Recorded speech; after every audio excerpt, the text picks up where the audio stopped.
Noho tonu ki ngā kura, ia te tau ka mimiti haere te puna o ngā kaiako puta noa i te motu. Ko re kau hoki he kaiako reo Māori mō ngā kura auraki.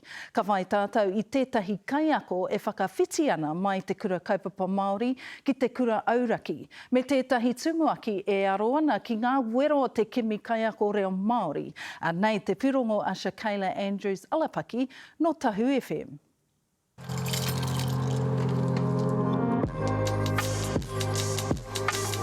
E kainamu ana te wāhanga kura, a e whakarite ana Ramon Roberts i tana akomanga. Heoi, ko ana wangawanga o te wā nei, ko te mimiti haere o ngā kaiako reo Māori. Kuna e tihi o ngā raru i au wā. O tēnei kura, ko te nuinga kia mahi kura paunamu. Pehe tāko pēnā, ko te rore ko te kaiako ia rā. I taku tīmatanga i konei, e kaiako Māori, te reo Māori. Aha kua te mimiti haere o ngā kaiako puta no i te motu, e pupu ake te wangawanga o te pākore hā o ngā kaiako reo Māori kia hāpai ake i te taha mātauranga Māori. I whakawhiti mai a Roberts mai te kura kaupapa ki te kura auraki, nā te whakanau haere o ngā kaiako reo Māori. Tino mōhio anau, kei ngā tamariki i roto ngā kura kaupapa, kia rātau te ao. Pehe ngā tamariki i roto ngā kura auraki. En koena titihi o ngā whakaaro awo, tērā pēr. Mena huku konei, hei tautoko ngā tamariki hehe ana ki te ako te reo, me ona tikanga. Ka whiri mātea o Mahuika. E ai ki te tumuaki o te kura tuarua o Horomaka a Anne Brokenshire, ko whakatoa ngā wāru o te reo Māori ki te kura, heoi, he raru nui ki te whai he kaiako reo Māori.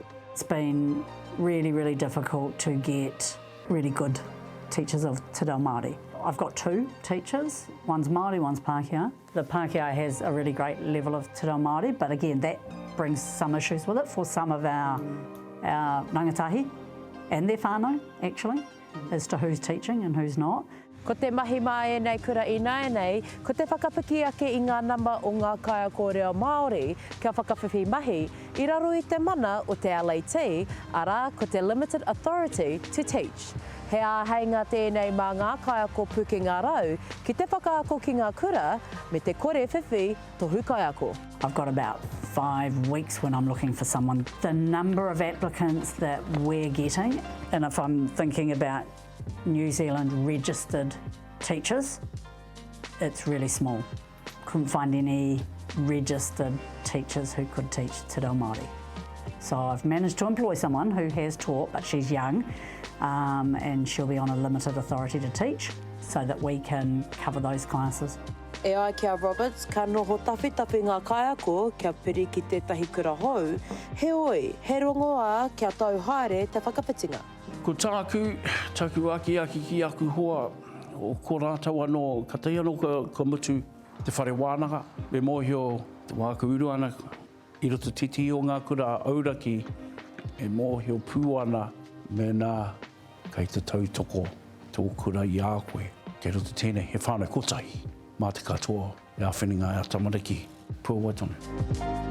Neke atu i te toru rau whātekau o ngā tūranga mahi kei te Education Gazette, a e pātonu nei tēnei raru ki ngā kura. Ka waiho nei ngā pātai mena ka piki haere i te pūāhua i tēnei tau. Shakayla Andrews Alapaki, Tahu News.